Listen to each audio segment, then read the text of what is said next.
Es la medianoche. Se inicia el primer programa Colombia de este nuevo día. Juzgue usted. Dirige el periodista Carlos Jiménez Guillén.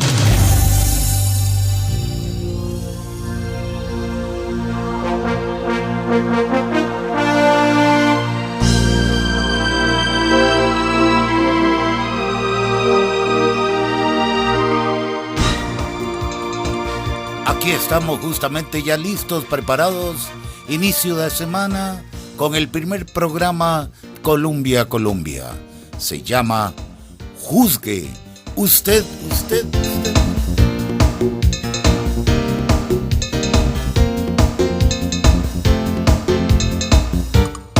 Con gran placer y agradecimiento de antemano, don Sergio Ramírez, responsable del Control Master Colombia, sala de grabación, efectos, el colega Andrés Francisco Chávez, y desde el locutorio principal, sus amigos servidores, Gabriela Jiménez, Carlos Jiménez. Somos Juzgue usted.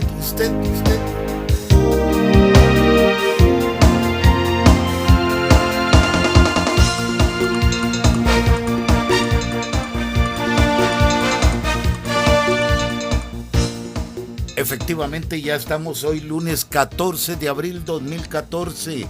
Bienvenidos, bienvenidas al primer programa de la Mundialista Colombia, inicio de semana, esta llamada Semana Santa, lunes 14 de abril. Una época para reflexionar y acercarnos a nuestro Dios Padre Todopoderoso. Bien, para muchos también es una fecha, una época para descanso, vacacionar en cualquier lugar del país. Les recordamos a todos los conductores que esta semana no se aplicará la restricción vehicular. La misma volverá a regir hasta el próximo lunes 21 de abril. Y para esta mañana el presidente electo Luis Guillermo Solís Rivera anunciará a quienes conformarán su equipo de gobierno, los nombres de los ministros para el cuatrenio 2014-2018. Lo que el país quería conocer tras el triunfo de Luis Guillermo Solís Rivera. Hoy, en horas de la mañana, en el hotel que ha sido el centro de las actividades del PAC y de su candidato, hoy presidente electo, va a ser el anuncio de que aquellos funcionarios, ministros, presidentes ejecutivos que integrarán el gabinete por los próximos 4 años, porque también esta semana el Tribunal Supremo de Elecciones concluye el escrutinio, papeleta por papeleta, de las elecciones de la segunda ronda el pasado 6 de abril. Y la próxima semana también, en una ceremonia especial, Luis Guillermo Solís Rivera recibirá la credencial como presidente constitucional de la República de Costa Rica. Además, los expertos de la Red de Observación del Nivel del Mar en América Central, así como del Departamento de Física de la Universidad Nacional, advierten sobre la peligrosidad por corrientes de resaca en esta Semana Santa en más de 150 playas del país, entre ellas se encuentra Jacó. Esto a raíz del monitoreo efectuado tanto en la costa pacífica como en el Caribe. A respetar las disposiciones, recomendaciones de las autoridades. Es la hora de hacer nuestra primera pausa para presentarles un tema que esperamos para los padres de familia y para la juventud sea de enorme interés. Se trata de un estudio recientemente realizado por un distinguido galeno del Hospital Nacional de Niños. Es el doctor Alberto Morales Bejarano de la Clínica del Adolescente. Y también, inicio de esta semana, cadena de emisoras Colombia, jueves, Viernes Santo, tendrá su programación especial como es tradicional. Estamos en Juzgue Usted, para que ustedes nos juzguen. Emisión radiofónica que se origina en los estudios del Grupo Columbia, ubicado en el Distrito Quinto Zapote, Cantón Central, con sus emisoras hermanas. 99.5 FM. 92.7 FM. Columbia Estéreo. 95.5 Jazz. 92.3. En Internet digital. Rock a la 2, a la máxima potencia. Y la mundialista, cadena de emisoras. Colombia. Cada noche, aquí en Colombia.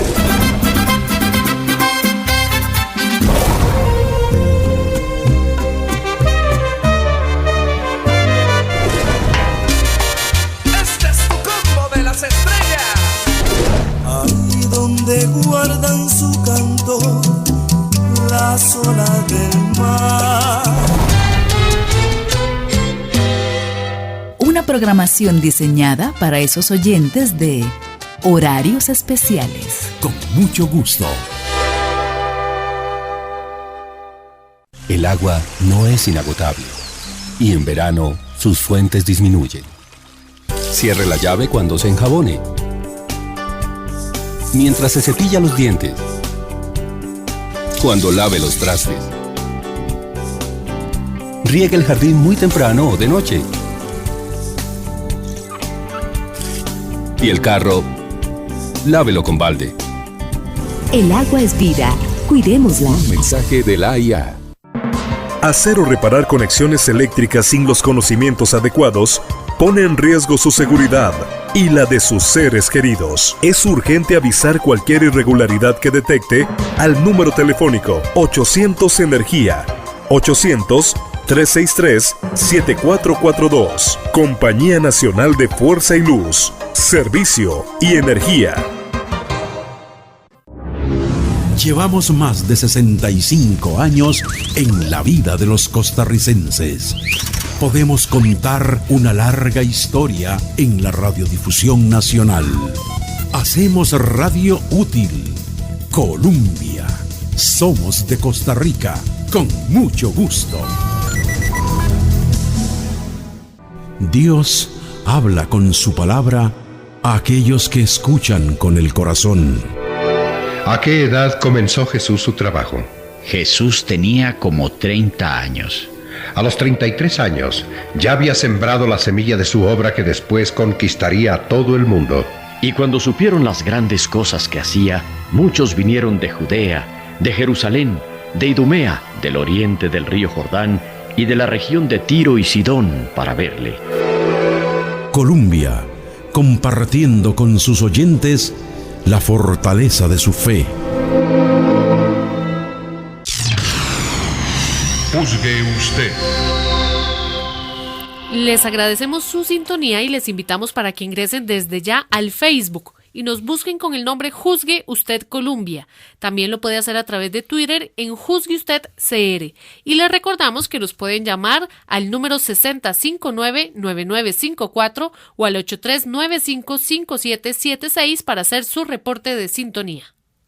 Vamos a la primera parte para escuchar este informe, este estudio por parte del Hospital Nacional de Niños, Dr. Carlos Sainz Herrera, por medio de la Clínica del Adolescente, que recientemente dio a conocer los datos reflejados en un estudio realizado a 3.373 adolescentes de 31 colegios distintos, con edades entre los 12 y 19 años del gran área metropolitana, denominado Situación de la Adolescencia en la Educación Secundaria de Costa Rica, a donde se evidencia el desconocimiento casi total de esta población en materia de sexualidad, violencia, uso de drogas, nutrición y protección. Entre las cifras más importantes en temas de sexualidad, se desprende que un 51% está desinformado o maneja mitos en torno a la masturbación.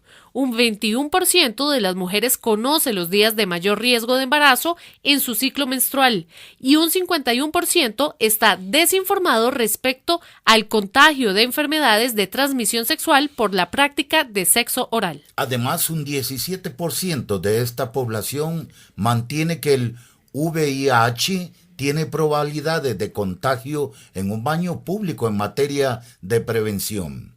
Un 61% cree en la probabilidad de que el condón lo proteja contra el SIDA. Un 87% considera que en una primera relación sexual se puede adquirir alguna enfermedad de transmisión sexual. A estas cifras se suma que un 47% de los adolescentes indicaron que se ha expuesto a la pornografía en algún momento por medio de la televisión o internet. Un 16% de los adolescentes entre los 13 y 17 años ya tuvo relaciones sexuales coitales, pero lo que más preocupa a las autoridades de salud es que un 78% de estos muchachos tienen entre 14 y 16 años de edad. Muchos ni siquiera utilizan algún método anticonceptivo.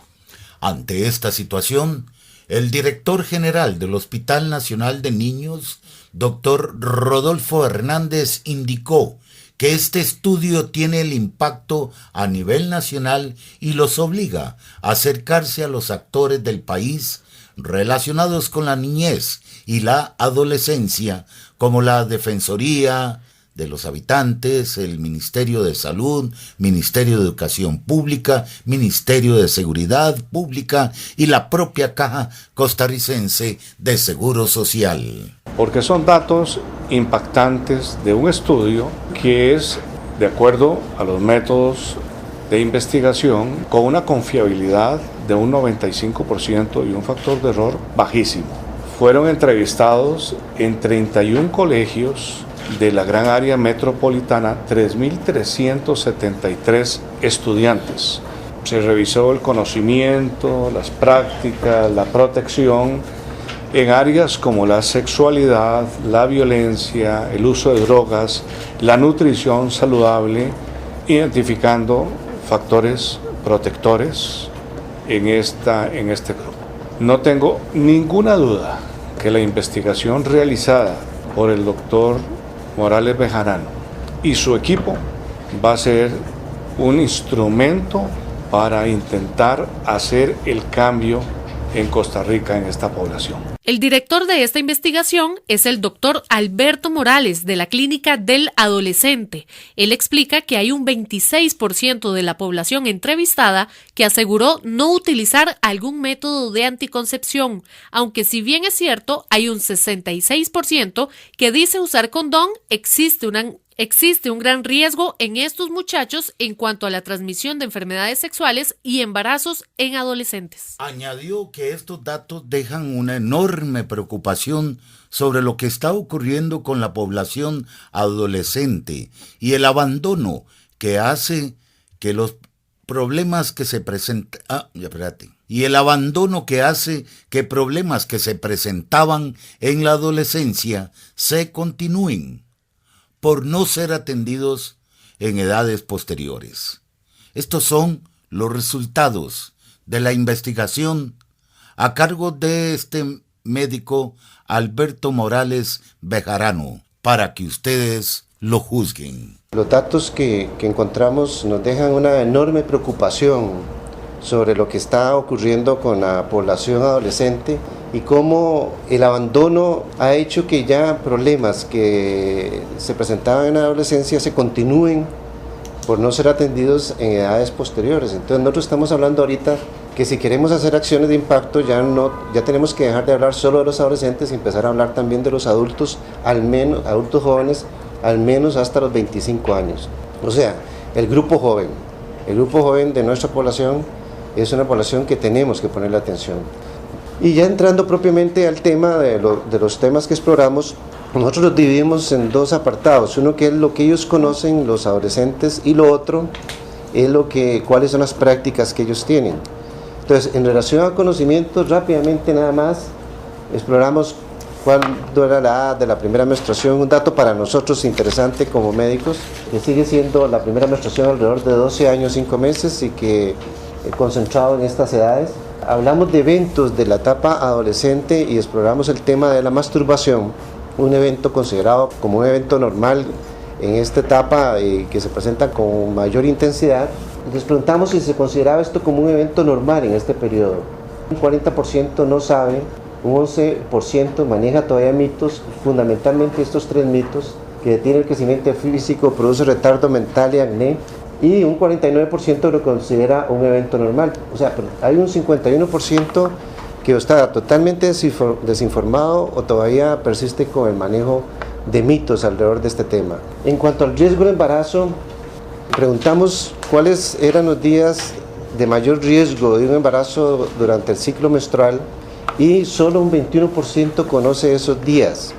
¿Por qué es esto importante? Porque esto es información protectora. Si bien es cierto en la etapa adolescente basarse en los días de mayor fertilidad en la mujer para utilizarlo como planificación no es viable porque se junta la inmadurez del sistema hormonal, la irregularidad en los ciclos menstruales propios de esta edad y además la impulsividad propia de los adolescentes que limita la capacidad de poder planificar en base a eso. Pero si se incorpora esa información y ya se conoce, ya tenemos una herramienta adicional de protección. Pero encontramos que solo el 21% conoce este dato. Cuando le preguntamos a los adolescentes sobre un tema específico, si un método que es el coito interrumpido, que es el método que conocemos donde hay relación sexual coital con penetración, y el método consiste en retirar el pene antes de que ocurra la eyaculación sin utilizar ningún condón. Entonces preguntamos si es posible que ocurra el embarazo con este método. Un 31% dice que no, un 28% no sabe y un 38% responde que sí existe el riesgo. Pero este porcentaje, que es el mayor de que no sabe y que considera que no hay riesgo, pues nos habla de una enorme desinformación, sabiendo que desde que ocurre la penetración, aunque no haya eyaculación, el hombre produce secreciones. En esas secreciones iniciales ya hay espermatozoides suficientes para que pueda ocurrir un embarazo. Y esto es una de las maneras de cómo ocurren los embarazos en la adolescencia. También les preguntamos en un tema específico si existe la posibilidad de que el VIH se transmita por sexo oral. El 47% dice que sí, pero un 27% dice que no y un 24% no sabe. O sea, un porcentaje muy alto está nuevamente desinformado totalmente. Sabemos que la práctica del sexo oral es un mecanismo de transmisión del VIH si no hay protección con el condón, evidentemente. Esto lo hemos visto en otros países y lo estamos viendo aquí en Costa Rica como una alternativa en los adolescentes. Es que al no arriesgarse a tener penetración con relaciones sexuales coitales, buscan alternativa entonces de no embarazo y de evitar una transmisión de infecciones, la práctica del sexo oral. Y esta es una práctica también de riesgo y los adolescentes en un porcentaje muy alto lo desconocen. En cuanto a prácticas, nos interesó el tema de pornografía, saber el nivel de exposición a la pornografía. ¿Por qué? Nosotros aquí en el hospital de niños, a raíz de que en el Comité de Niño Agredido se empezó a detectar adolescentes, personas menores de edad que cometían ofensas sexuales contra personas menores de edad, entonces se empezó a plantear de que estas personas menores de edad también tenían derecho a alguna opción de intervención y de tratamiento, a pesar de que estaban cometiendo una ofensa. Y empezó un programa pionero aquí en el hospital, desde la clínica de adolescentes y con trabajo social, de atención a este grupo de población. ¿Y por qué? Porque son de buen pronóstico. Y hacer intervenciones en la adolescencia en muchos temas, pero particularmente en este tema de las ofensas sexuales, da este buen pronóstico, esta posibilidad de cambiar las cosas. Uno de los factores de riesgo más alto para que un adolescente cometa una ofensa sexual es la exposición temprana a la pornografía, y sobre todo en edades tempranas. Entonces encontramos que el 47% reporta haberse expuesto a pornografía y el 78% se ubica entre los 10 y 15 años. O sea, están cumpliendo el criterio para que sea una conducta de alto riesgo. Y lo ven a través de esta combinación, televisión, internet y celular indistintamente, para tener acceso a la pornografía. Y a través de celulares es un mecanismo de menor supervisión y donde a través de esto se facilita este acceso a la pornografía. Unos datos que aquí son positivos: exploramos cuántos de los adolescentes de la muestra habían iniciado relaciones sexuales coitales. Como ustedes saben, cuando hablamos de coital, es la penetración del pene en la vagina. Encontramos en la muestra que solo el 16% de los adolescentes habían ya tenido relaciones sexuales coitales. ¿Qué quiere decir esto? Que en la población escolarizada menor de 17 años, esto funciona como un factor protector, y que tenemos en esa población todavía un margen muy grande de poder hacer acciones preventivas y de transmisión de información protectora, y que un programa como es el de educación sexual y afectividad que inicia el Ministerio de Educación Pública es un programa necesario y probablemente todavía no es suficiente, pero que tenemos que profundizarlo, reforzarlo y defenderlo, y que esto es una buena muestra de eso, y que tenemos que empezar en edades más tempranas. Incluso nosotros compartimos el criterio que deberíamos arrancar con todo esto a los 10 años de edad. ¿Okay? Porque si es a los 14 donde está el mayor grupo, podemos estar llegando tarde si estamos iniciando en 7º año. Preguntamos sobre el método anticonceptivo utilizado. El 66% de los que han tenido relaciones sexuales dice que utilizaron el condón, pero todavía hay un grupo muy importante, aquí en rojo, 26%, que dice que no utilizaron ninguno. Si bien esta cifra es importante, todavía nos preguntamos cómo están usando el condón, si lo están usando bien o mal, si conocen la técnica, porque hay que conocer la técnica para utilizar un condón adecuadamente, pero que sigue preocupándonos y que tiene relación evidentemente directa con el riesgo de embarazo en la adolescencia. El otro tema que exploramos es violencia, y en cuanto a conocimientos, el 53% reconoce abuso sexual, todas estas formas. De alguna manera hay un porcentaje, alrededor de la mitad, que está empezando a identificar otras alternativas, que ya el abuso sexual no solo es la penetración o una violación, etc. O sea, hay otras formas, y que estas formas no son aceptables. 45% dice que los abusadores son conocidos y 33% desconocidos. El 86% reconoce que una persona menor de edad puede ser agresora. Estas formas las reconocen como formas de abuso emocional y plantean, y esto es algo positivo en la gente joven, que el 91% considera que los golpes en la familia no son formas de resolver conflictos. Pero los dejo con este dato aquí: 45% dicen en sus conocimientos que los abusadores son desconocidos. Cuando nos vamos a lo que ocurre ya, las prácticas, encontramos en esta muestra un 11% de personas que reportan que fueron víctimas de violencia, pero el 59% de los que fueron víctimas de violencia reportan que los agresores son familiares. Y si ustedes ven los datos anteriores de qué es lo que ellos conocen, en general, la gran mayoría plantea que los agresores son desconocidos. Se contrapone con la realidad. Y al contraponerse con la realidad, eso es un factor de riesgo, porque no se está previendo de dónde puede venir la violencia, si en la mayoría de los casos es de familiares y es en la casa. Y un 24% reporta bullying, o sea, el bullying que, como ustedes bien conocen, el acoso, hostigamiento entre pares, entre adolescentes, a nivel educativo, con todas sus diferentes modalidades. Es nuevamente un nuevo problema que tiene secuelas significativas hasta suicidio en población adolescente.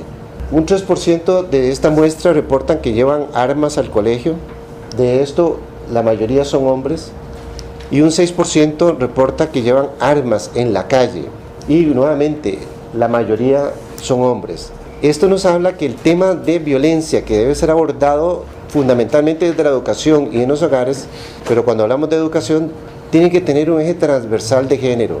O sea, el género, cuando hablamos de violencia, tiene que estar incorporado no solo por las víctimas, sino también por los victimarios.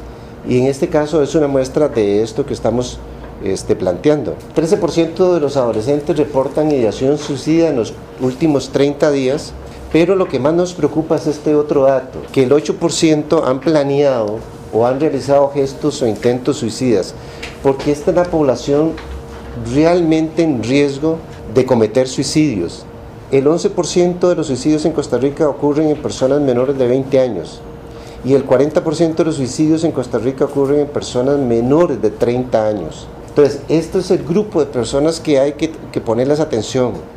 Pero para poderles poner atención tenemos que tener detección temprana y tenemos que tener también acceso a servicios, sobre todo en salud, de fácil acceso y que sean amigables.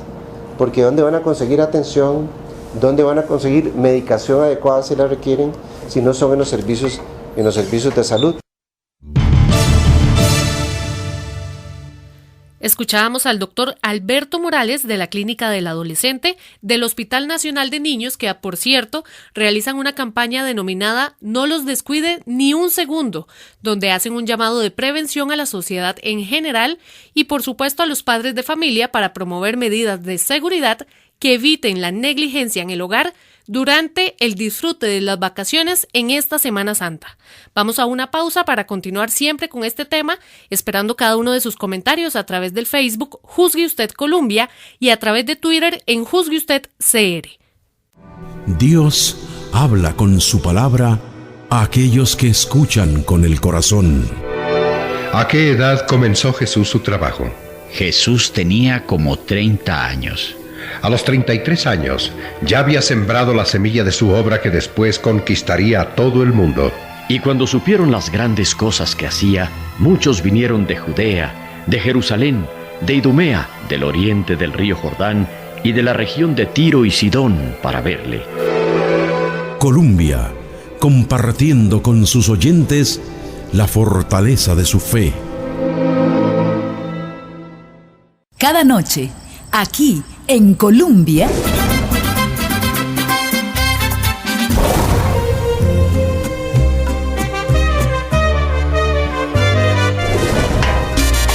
Este es tu combo de las estrellas. Ahí donde guardan su canto las olas del mar. Una programación diseñada para esos oyentes de Horarios Especiales. Con mucho gusto. El agua no es inagotable y en verano sus fuentes disminuyen. Cierre la llave cuando se enjabone,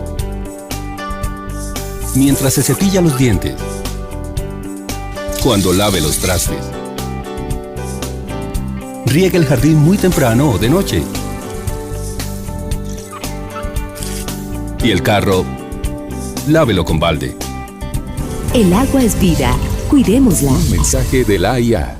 Manipular el medidor de luz o permitir que otras personas lo hagan pone en riesgo su seguridad y la de sus seres queridos.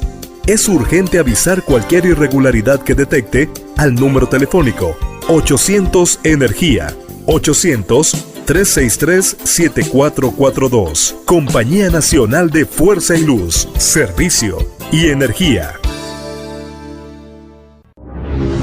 Podemos contar una larga historia en la radiodifusión nacional. Colombia, más de 65 años en la vida de los costarricenses, con mucho gusto.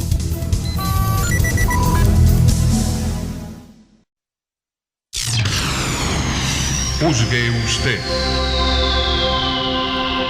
Bienvenidos a esta segunda parte del programa, audición de inicio de semana por los 98.7 FM, 760 AM. A donde se encuentren, tomen nota, escuchen esto, padres de familia, jóvenes. Con esta información generada desde la Clínica del Adolescente del Hospital Nacional de Niños, quienes efectuaron un estudio a más de 3,000 jóvenes del área metropolitana para conocer las prácticas de los menores en temas de uso, drogas, sexualidad, nutrición y violencia. Entre los datos más relevantes se encuentra que el rango de iniciación sexual ocurre entre los 14 y los 16 años, pero de esos, solo el 16% han tenido relaciones sexuales coitales. Lamentablemente, de esa cifra, al menos un 26% no utiliza ningún método anticonceptivo, lo que alarma a las autoridades. La violencia no se aparta de nuestros jóvenes, ya que un 3% aseguró portar armas al colegio y un 6% dice hacerlo en las calles, sumado a los intentos de suicidio, donde un 13% ha tenido la idea de quitarse la vida en los últimos 30 días y un 8% lo ha planeado o ha realizado gestos por lograrlo. En temas de drogas ilegales, los menores indicaron que su iniciación es a partir de los 14 años, donde las favoritas son la marihuana con un 76%, seguido de la cocaína con un 9%, los inhalantes con un 6% y otras drogas como la heroína y los hongos con un 6% y la mezcla de la marihuana y la cocaína con un 3%. Qué lamentable, no cabe duda. Mejor escuchemos al doctor Alberto Morales Bejarano de la Clínica del Adolescente. En los últimos 30 días preguntamos cuántos habían fumado y nos reportaron un 9%, con una edad de inicio de los 13 años, una edad temprana. Un 23% han consumido alcohol en los últimos 30 días, con una edad de inicio similar a los 13 años. Estos datos son similares a otras encuestas, sobre todo el IAFA, y también corrobora algo, que el fumado entre adolescentes ha ido disminuyendo. Nosotros creemos que la ley antitabaco y la propaganda ha tenido un impacto, y ahí nos vuelve a hablar que legislación tiene impacto. Ahora, les preguntamos algo que es en la vida, o sea, ya no se fue en los últimos 30 días, sino en su vida, si alguna vez se ha embriagado. Entonces focalizamos en embriaguez, porque embriaguez es más allá que haber consumido en algún momento o haber probado licor. Embriaguez nos habla de un consumo ya patológico del licor, problemático el consumo. Entonces, el 23% reportan que haberse embriagado al menos una vez en su vida. Y entonces, cuando revisamos dónde se da esta embriaguez, encontramos que conforme va avanzando los años, va incrementándose el número de episodios de adolescentes que se embriagan. Entonces, de un 8% en séptimo a un 44%, o sea, el 44% de esta muestra nuestra de adolescentes de un décimo se han embriagado alguna vez. Es muy preocupante. Si lo juntamos con que sabemos que al menos en un décimo año el 58% de los adolescentes han consumido licor, y de esos el 23% se han embriagado alguna vez, son cifras muy altas. O sea, nuevamente la principal droga con la cual tenemos que estar lidiando en nuestro país es el alcohol. Esa es la principal droga. Pero hay otras que están también acá, que son las drogas ilegales. Entonces encontramos que la de inicio es un poquito más tarde, 14, 15 años. Encontramos un 15% que han consumido drogas. En esta primera investigación que nosotros hicimos en el 91, el porcentaje de consumo de drogas ilegales era un 1%. En el 2006 era de un 10%. Y en esta del 2013 es un 15%. O sea, hay un consumo incrementado real en el uso de drogas ilegales, y la principal droga es marihuana. En esto hay una gran discusión en cuanto a la legalización o no, pero eso no es un tema de hoy para discutirlo. Pero la realidad es que hay un incremento, y hay como un mensaje de que la marihuana no tiene consecuencias y que además es algo natural, entre comillas. Y eso no es cierto, y eso es un debate que va a tener que darse. Lo estamos promoviendo nosotros desde la Clínica de Adolescentes y lo vamos a hacer, pero igual las otras formas combinadas de marihuana, cocaína, inhalantes y otros, que estos otros son heroína. O sea, esto es sumamente preocupante que esté llegando ya la heroína como una forma de consumo ya abierta en la población adolescente. Aquí están también las anfetaminas, drogas sintéticas y hongos. Eso es lo que detectamos en esta muestra. Igual ocurre con el consumo de drogas ilegales de acuerdo a los niveles. O sea, esto también que nos está diciendo que si queremos hacer prevención tenemos que entrar acá, pero que aquí todavía, de aquí en adelante tenemos todavía margen de acción, ¿ok? Y que podemos todavía hacer muchas cosas con la población escolarizada. El otro tema que exploramos es nutrición. Si en todo nos preocupa, esto es algo que también nos preocupa enormemente. El 30% de los adolescentes, y mayoritariamente las mujeres, reportan haber hecho dietas. El 39% leen revistas de moda y de belleza. ¿Por qué esto es importante? Porque estos dos elementos están demostrados que son factores de riesgo para el desarrollo de trastornos de la alimentación, fundamentalmente anorexia y bulimia, en personas susceptibles. Y es un porcentaje muy alto de nuestra población que está teniendo esta exposición. Son las cifras que tenemos nosotros de atención aquí, muy altas de trastornos de alimentación. Como datos positivos, el 79% reporta hacer de 3 a 5 comidas diarias, el 72% dice que desayuna todos los días y el 76% come acompañados. Esto es esperanzador, pero no sabemos ni qué es lo que están desayunando, ni qué calidad de acompañamiento es de los padres en las comidas familiares.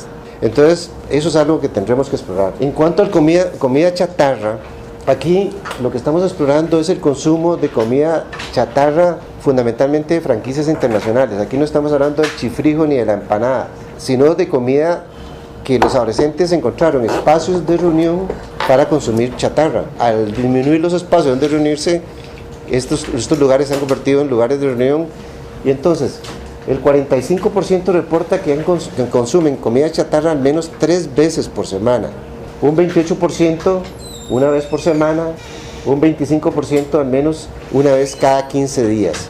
Entonces, el 98% consume al menos una vez cada 15 días comida chatarra.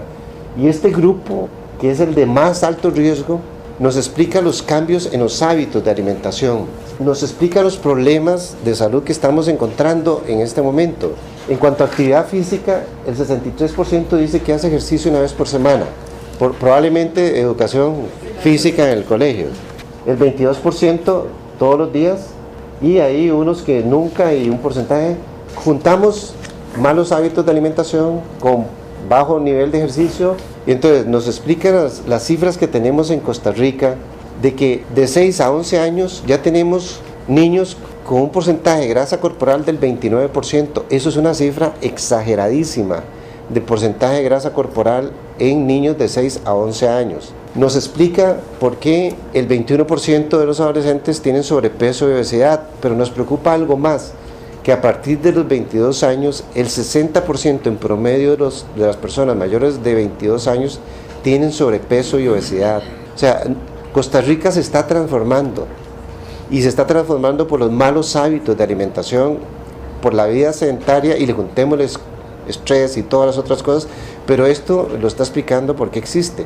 Entonces explica los 500,000 diabéticos tipo 2 en adultos que tenemos, los 50 niños y adolescentes con diabetes tipo 2, que es del adulto que tratamos aquí en el hospital de niños, y muestran cifras de cómo 1 de cada 3 costarricenses es hipertenso.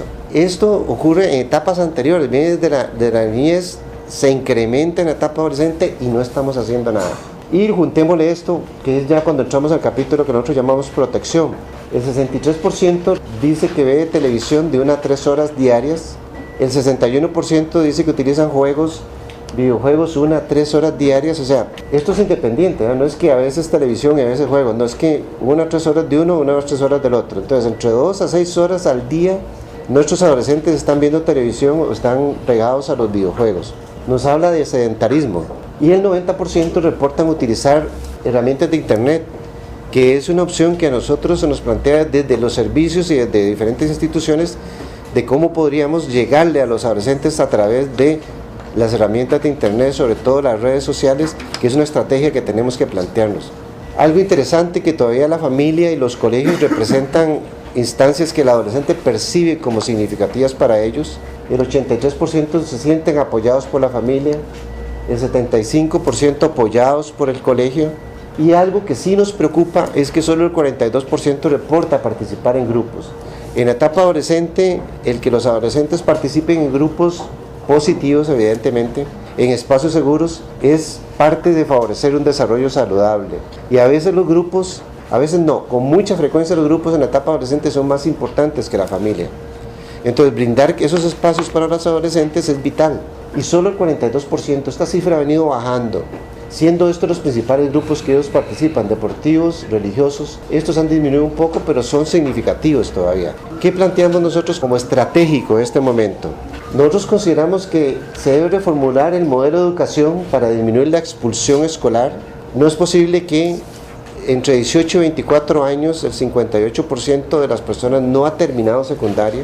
Entonces, si sabemos que estar escolarizado es un factor protector, tenemos que disminuir y entrarle al problema de la expulsión escolar de una manera más agresiva y más efectiva. Y solo vamos a poder hacerlo si fortalecemos el concepto de comunidad estudiantil dentro de los colegios. ¿Y esto qué significa? Que el adolescente, el personal del colegio y los padres de familia están involucrados en el quehacer de los colegios. Y además que haya más opciones más allá de lo académico. O sea, no puede ser que un estudiante solo sea medido y que calificado como buen estudiante solo porque tiene buenas notas. Tener buenas notas no dice nada de la calidad de una persona. Usualmente una buena persona tiene buenas notas, eso sí es cierto, pero que tenga malas notas no significa que no sea una buena persona y que no tenga otras áreas fuertes que tengan que desarrollarse dentro de un proceso de formación integral. Y este proceso de formación integral lo han abandonado los colegios, dando un énfasis exagerado a lo académico, descuidando otras áreas. Y cuando un adolescente encuentra que es fuerte como deportista, como promotor social, como actor, como músico, el encontrar esas áreas fuertes arrastra las áreas débiles y favorece la permanencia en el colegio y favorece la contención. Y esto tenemos que promoverlo intencionalmente en el Ministerio de Educación. También debemos mantener, fortalecer y profundizar el programa de educación en sexualidad y afectividad. Insistimos, debemos bajar la edad para iniciar esto, ojalá a partir de los 10 años. Tenemos que abundar en programas preventivos contra la violencia, incluido el bullying en todas sus formas, y que esto tenga un eje transversal que es género. Tenemos que hacer una lucha frontal contra las drogas desde el gobierno, con los padres de familia e involucrando todos los niveles de atención y prevención. Nosotros en esto tenemos enormes debilidades en atención de este problema. No solo en la prevención, que es muy débil, sino que cuando el problema está, las opciones de atención son muy escasas. Mantener y reforzar normas de alimentación sana en zonas escolares y meriendas. Aquí hay una doble responsabilidad en los colegios y en los padres de familia. O sea, los padres de familia tienen que responsabilizarse que la comida que le mandan a los niños en sus loncheras tiene que ser de buena calidad. Y tienen que preocuparse por preparar comidas de buena calidad. Tenemos que fomentar algo que está identificado y bien estudiado, que compartir al menos una comida familiar al día es un factor protector y que esto debe ser una meta en las familias, como meta protectora. Cuando se comparte al menos una comida diaria, disminuye el riesgo de consumo de drogas, disminuye el riesgo de trastornos de alimentación, disminuye el riesgo de inicio de actividad sexual temprana, eso está demostrado, y además favorece un espacio espontáneo de supervisión de los padres, y eso es algo que en Costa Rica hemos estado perdiendo. También debe haber regulación de comidas rápidas. Nosotros pensamos que debe prohibirse las ofertas en las franquicias internacionales de esas mega hamburguesas o esas grandes cantidades de bacanales de pizza en una tarde a lo que coman, lo que quieran las personas que llegan, porque ahí es donde se reúnen desgraciadamente los adolescentes, o que les demos jugueticos dentro de los paqueticos para llamar la atención y que consuman más esas comidas. El etiquetado de los productos debe ser vistoso, es decir, cuántas calorías tiene la hamburguesa, la pizza, el perro caliente, tiene que decir cuántas calorías tiene. Además, deben haber más ensaladas y más variedad de vegetales. Y algo que nosotros proponemos como clínica de adolescentes es que debería plantearse un impuesto a estas comidas que, como la ley antitabaco, venga a contribuir a disminuir el consumo de este tipo de comida que está demostrando ser tremendamente perjudicial. Capacitar a padres, madres y educadores en la prevención de trastornos de la alimentación, fundamentalmente estos tres. Recuperar espacios seguros para actividades culturales, deportivas, recreativas y de participación social. Esto es una estrategia que cualquier gobierno que esté interesado realmente en impactar en los adolescentes y en la juventud debería empezar a hacerlo desde ya y tener un diagnóstico y un censo de instalaciones deportivas y empezar a promover que haya más. Las plazas se convirtieron en parques y los parques se convirtieron en centros de distribución de drogas. Y esto tiene que revertirse. Tienen que haber estrategias de información y consulta de internet para adolescentes y jóvenes. O sea, desde internet podemos hacer mucho. Espacios de consulta y de información para adolescentes desde las instituciones que trabajamos con esta población. Y finalmente, creo que la Caja, junto con el Ministerio de Salud, pero particularmente desde la Caja tenemos una responsabilidad de reactivar el programa de atención en salud a la población adolescente y joven, diferenciada, con servicios amigables, de fácil acceso, que lo tuvimos en un momento determinado, pero que se debilitó, y que existe un grupo de profesionales que hemos trabajado en un proyecto ya escrito para reactivar esto desde la seguridad social. En la caja, después de los 10 años, la cobertura para la población adolescente y menor de 25 años es solo de un 30%. Es la cobertura más baja de todos los grupos poblacionales menores de 25 años. Y esto habla de que no es que los adolescentes no se enferman, ni tienen problemas, es que no saben cómo ni a dónde llegar. Y esto es una responsabilidad de nosotros que nosotros asumimos como un reto también a futuro. Bueno, un resumen de este importante estudio que revela la situación de la juventud, de la adolescencia en nuestro país. Hoy ellos giran alrededor de esta órbita de las drogas, el sexo, el desenfreno, a diferencia de otras épocas. Juzgue usted. Y con este tema de hoy lunes nos retiramos, hemos cumplido. Mañana volveremos con otro tema de la realidad nacional y por supuesto recordándoles una vez más las transmisiones especiales de Jueves y Viernes Santo de Cadena de Emisoras Columbia. Esperamos que tengan una excelente semana y por supuesto un excelente lunes. Esperamos cada reporte de ustedes a través del Facebook Juzgue Usted Columbia y también a través de Twitter en Juzgue Usted CR. Y les recordamos que usted puede volver a escuchar esta audición ubicándonos a través de nuestra cuenta en el canal de YouTube con el nombre Juzgue Usted. Cadena de Emisoras Columbia. Hasta aquí, Juzgue Usted. Le esperamos en nuestra próxima emisión, aquí en Columbia.